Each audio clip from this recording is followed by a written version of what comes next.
Tonight on the program, an exclusive interview with Anntonia Porsild on the occasion of International Women's Day. Then we take you to Guiburi National Park to find out how they foster improving relationships between elephants and humans. And we have a British-born Chinese TikToker who tells the story of Thailand to the world. สวัสดีค่ะ I'm Nad Bunag and welcome to This Week with Thai PBS World. Today is International Women's Day, which is a day on which we celebrate the successes and accomplishments of women in various sectors. To celebrate the occasion, we have a special interview with Anntonia Porsild, the runner-up on Miss Universe 2023, as she reflects on her experience during the competition and what she hopes to see in terms of ensuring women's empowerment in Thai society. So it has been a few months since the Miss Universe competition in El Salvador. So how surreal does it still feel to you now? Actually, it actually feels much longer than it has been. You actually mentioned it's 3 months, and I feel like it's already been half a year. It's still a surreal feeling. I still get very emotional when I look back at the competition and how far I've come. But overall, everything I do and every day that comes towards me is always an exciting experience. So what has been the most memorable moment from the Miss Universe competition? I think it was, of course, the final night. Yep. But I think there's a lot of different memorable moments because the whole experience was just something so surreal in its own. It's of course an opportunity that not that many women have, and I was just cherishing every moment as it was. But of course, there's the final night, the national costume as well, that really stand out. And many people talked about your national costume as well. It has gone viral. Actually, that was the day that I was the most nervous for compared to preliminary and final. Yeah, I was more nervous about the national costume. I always get very emotional about the national costume round because it's an opportunity for each country to really showcase what their country has to offer and the culture, the history, and everything that it holds. And because I feel like I'm so connected with my own culture, I felt like there was more pressure for me to succeed and to kind of do that in the best way possible. So I think I put more pressure on myself on that evening than the final night and the preliminary. On the occasion of International Women's Day, so how far do you think we have come in terms of female empowerment, especially in Thai society? In Thai society, I do feel like there could be more improvement on how we empower women. I feel like a lot of the time, the stereotype or the stigma for women in Thailand is to be soft and to be accepting, conflict-free, stay at home, take care of the kids. And it's not very looked upon positively when you're a strong woman in business or you have dreams to do something more than just take care of the family. And I feel like as a beauty queen, I want to spread that message that you can be anything you want, because I do feel like there is a long way for us to go because of how accepting we are to old traditions and ways of thinking. There are a lot of stereotypes that are put against Thai women, whether it's to be soft and sweet, we have to be like a good housewife, and all of these stereotypes.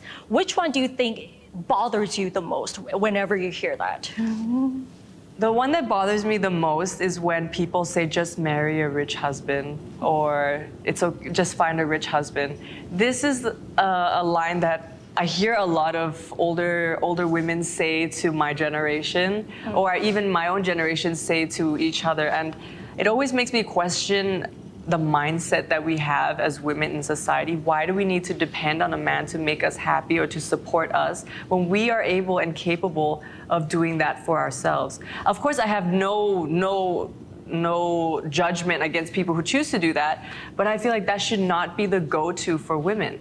We are able to do so many things for ourselves, and we should not have to be a burden to someone else because we want to live an easy life. Of course, we want to have it easy, but wouldn't it be more satisfying for ourselves if we created that easy living for ourselves and that happiness for ourselves?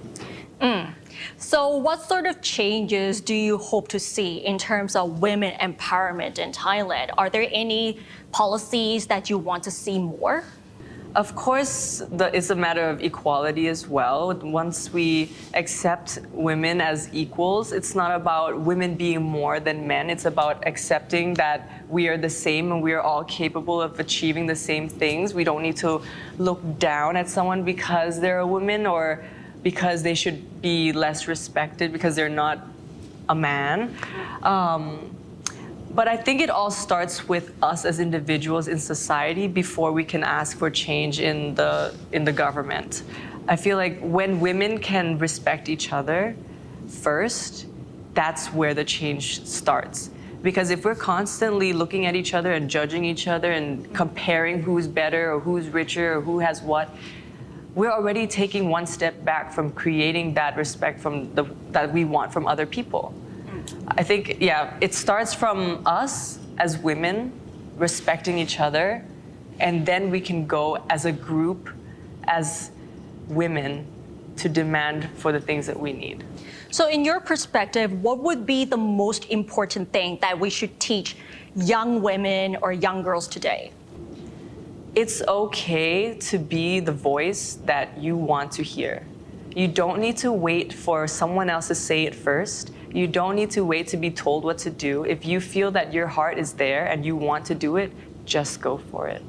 A lot of the time it's always, did you ask this person? Did you get permission? Just do it. You don't need to sit around and wait for things to happen for you when you know that you're capable of making it happen yourself. And that's a very powerful statement indeed. Now let's move on to ASEAN business. Indonesia is aiming to attract new foreign investment to East Java with incentives and natural resources. While Thai investors are showing interest, particularly in Surabaya, the 9-hour transit flights remain an issue. Let's find out more with Frank Hanshi. Well, Indonesia will complete the first phase of its new capital city, Nusantara, in August this year. Another provincial government, East Java, is aiming to attract more investment through incentives and natural resources. Thai PBS World showing that business delegation of 18 Thai investors seeking opportunities in Indonesia's second largest city, Surabaya. The acting provincial secretary of East Java told me that special economic zones and a new port project provide tax breaks and great infrastructure. Di samping kami tentunya akan memberikan kemudahan di dalam persyaratan dan prosedur di dalam berinvestasi. Hal ini sudah kami lakukan beberapa waktu yang lalu dan ini terbukti investasi dari Thailand dari tahun ke tahun semakin meningkat. Tentunya ini salah satu indikator bahwa pengusaha Thailand nyaman untuk berinvestasi di Jawa Timur. Investors point out, however, it takes 9 hours by air from Bangkok to Surabaya because there are no direct flights between two cities. The provincial secretary said he will push for more convenient travel options for investors. Stability is what business leaders want most when investing in new locations. Thailand's ambassador to Indonesia said both countries could form a more cohesive and stable economic cooperation after this year's presidential election. I think we can look forward to closer cooperation with the new government. Thai government is also relatively new, about 8 months or so. So I think it would be a good start for both countries to revitalize our economic cooperation. Food undoubtedly contributes to the potential for Thai investment in Indonesia. The chief operating officer of a leading Thai restaurant chain told me that the demand to open its restaurants in Indonesia is huge. So I have been visiting Jakarta time to time. It's very organized cities and there's huge potential there. a lot of good locations. Of course, if I don't have a chance to come to Surabaya, I might think that Jakarta might be the first location for our brand. But right now, I'm in Surabaya. I see potential of the cities. I see a good location, in some area that I've seen their food because I've tried. I think we had the chance to come to this Surabaya as well. Education is another aspect in which investors are showing interest. The director of an international school in Bangkok said that collaboration with the East Java government on improving curricula in Indonesian schools could enhance student performance academically and extracurricular aspects. What we can do is help each other learn and grow. How? In terms of improving curriculum for the nation, especially in character education. When we collaborate, we get to have new friendship, we get to learn from each other, and the friendship will grow into something beautiful where we learn to respect each other's culture, appreciate each other's education system, language, arts, music, and everything. Frank Kanshi, Thai PBS World, reporting in Surabaya, Indonesia. We just talked about business and investment, but we can also never forget about sustainability. While many areas of Thailand are grappling with the issue of human-elephant conflicts, Gui Buri National Park has successfully turned this crisis into an opportunity. The initiative aims not only to ease the conflict between humans and elephants, but also to change the perceptions of local people and help them generate income. Let's find out more in the special report. ข้ามไปฝั่งไหนครับ 3,500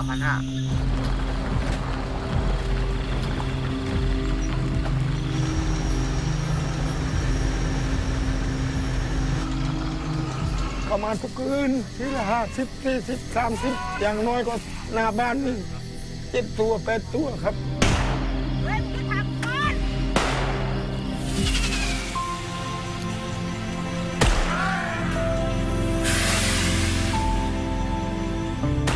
These elephants have been a problem for humans. They roam around the forest periphery, searching for food on people's farms.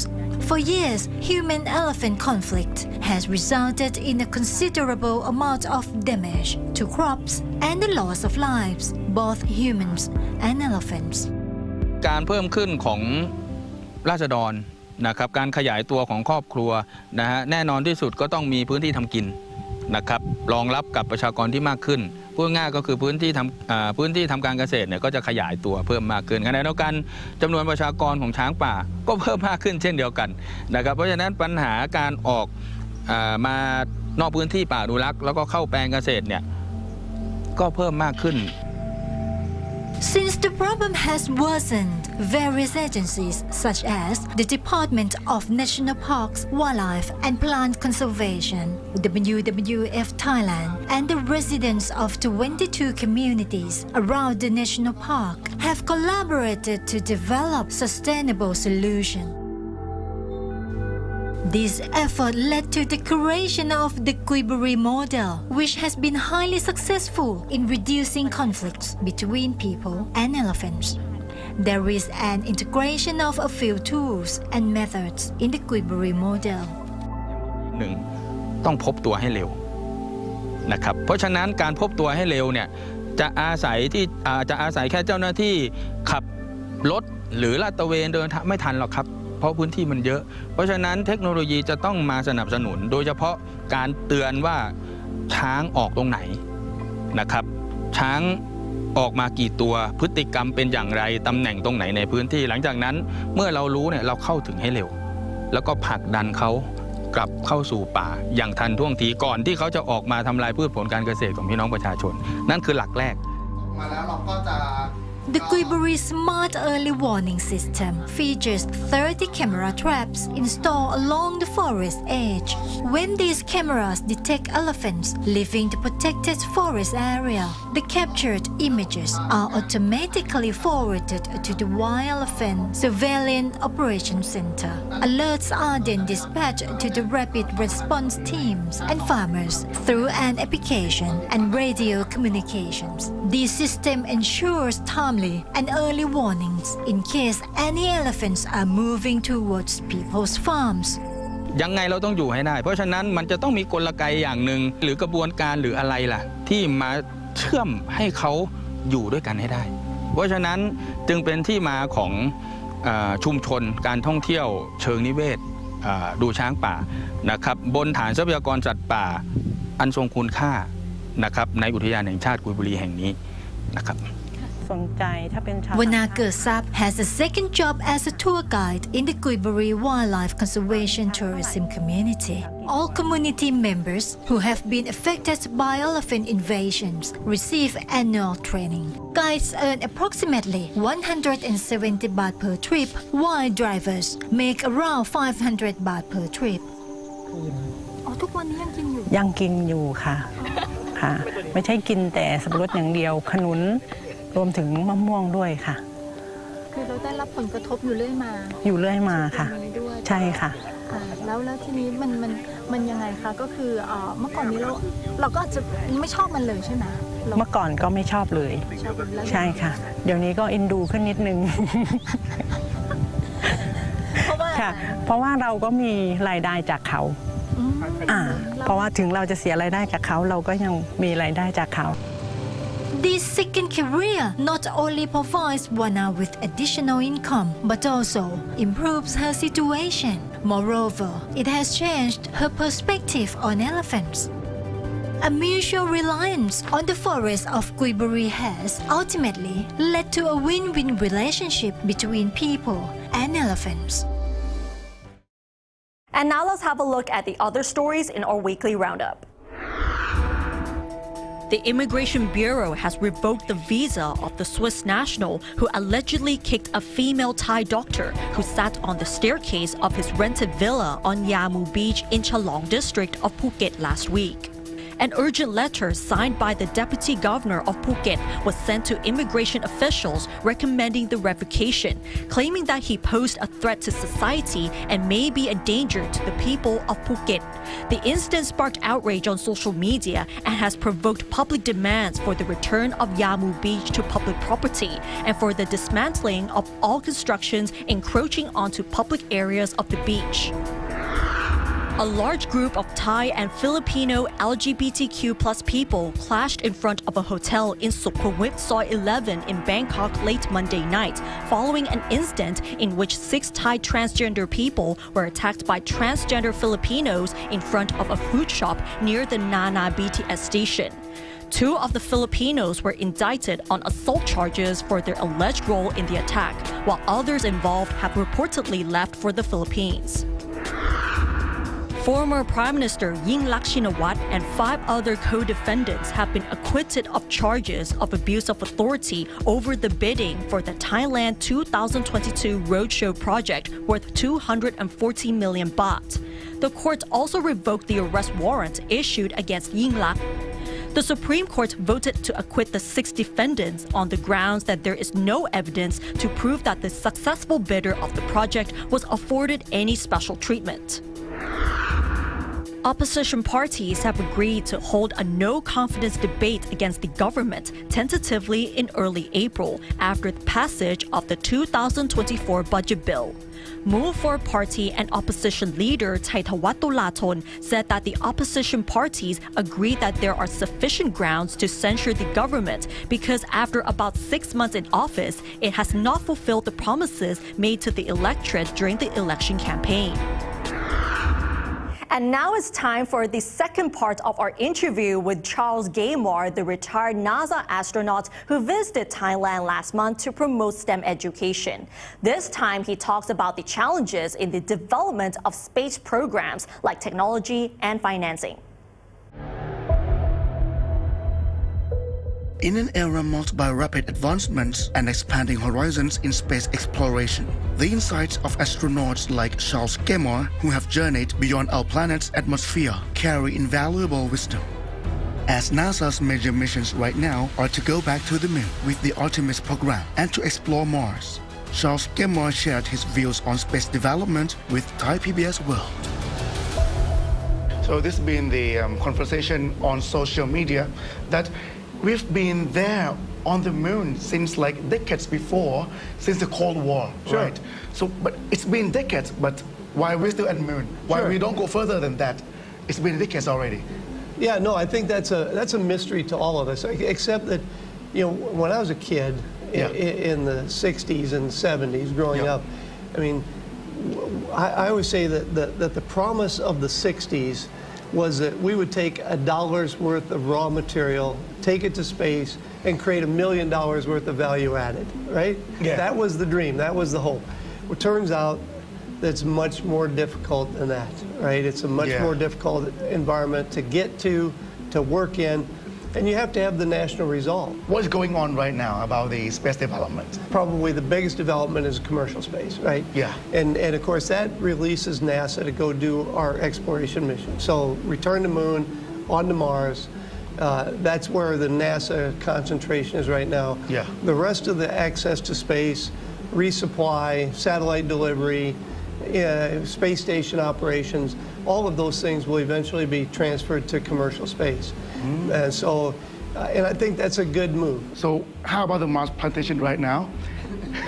Well, we're a few years away from that. You know, a few years away? Well, a few decades probably. Yeah, more like decades. But no, you know, could that happen? Will that happen in the future? It's certainly possible. I mean, but again, those challenges are significant, right? Yeah.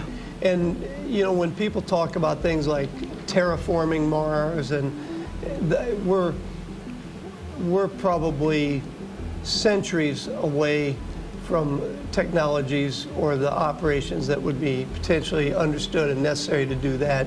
As a matter of fact, it's beyond my comprehension today.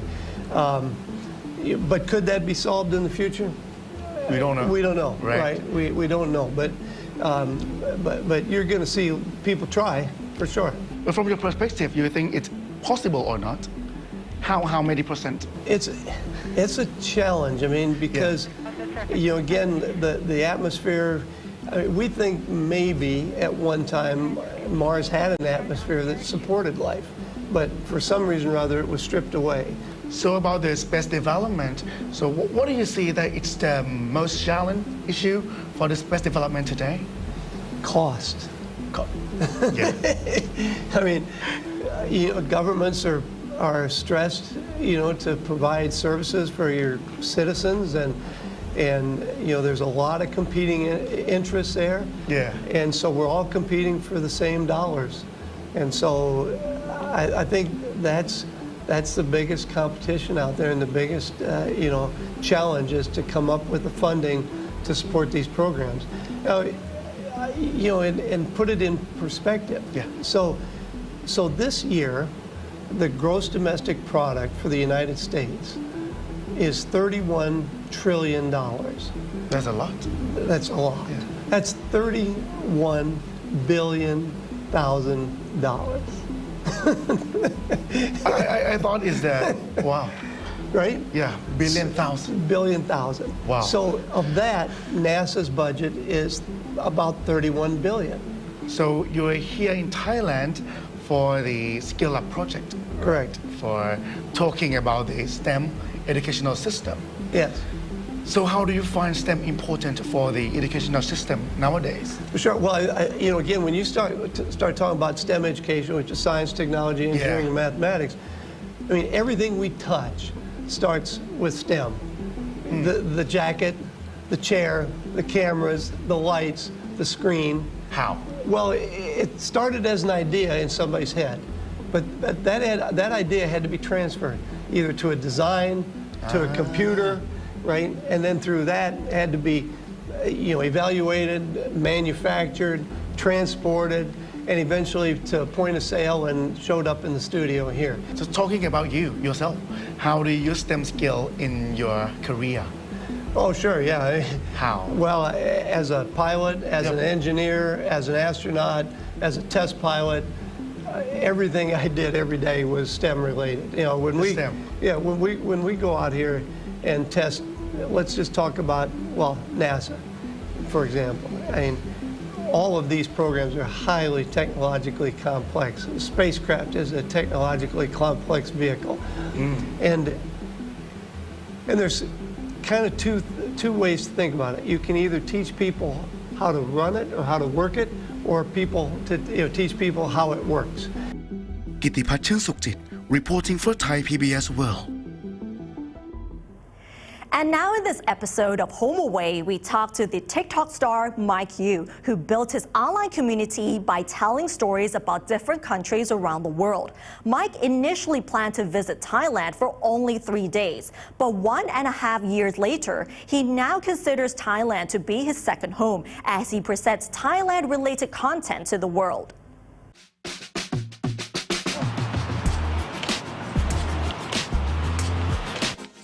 Born and raised in the UK, TikTok star Mike Yu has been creating travel videos from around the world.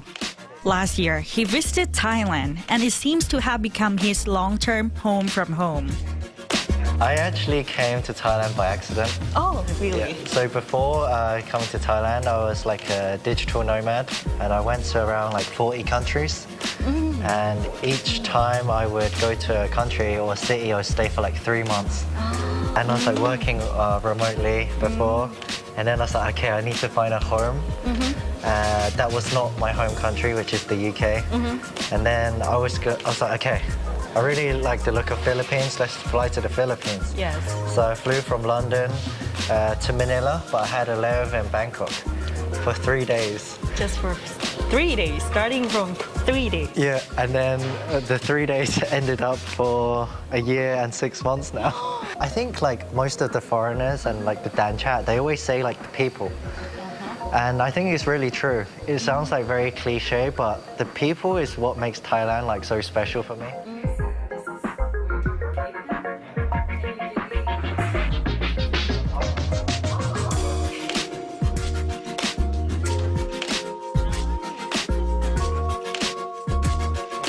When I was like in Pai, in Mae Hong Son, I was like rented a motorbike, and then I ended up crashing it. And then like I called up the guest house owner, and like they picked me up straight away, and like they took me to hospital, and like they took really good care of me. Like, Please, do you even cook? Well, as you can see, it's pretty clean because I don't cook. Oh. The reason I don't cook is Thai food is so delicious and cheap. Oh. Yeah, So it's better than me cooking chicken rice. Chicken rice? Yeah. Oh, okay, that's the place that we're about to go. Yeah.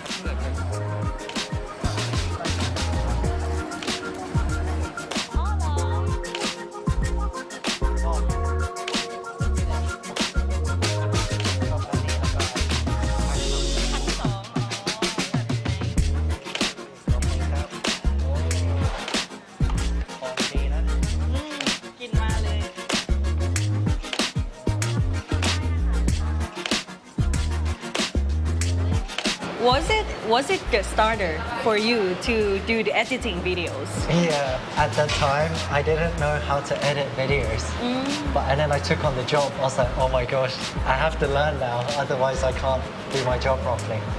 So yeah, when I worked for Uncle Roger, it kind of forced me to learn all the skills.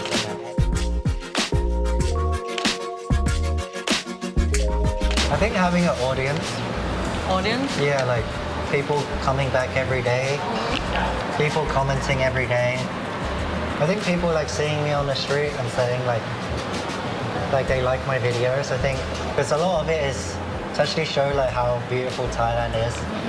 Yeah, because you know sometimes like I'm on the street and there's like a foreigner come up to me and they're like, hey Mike, I actually moved to Thailand because of you. Yeah, and that's like, wow. It's just...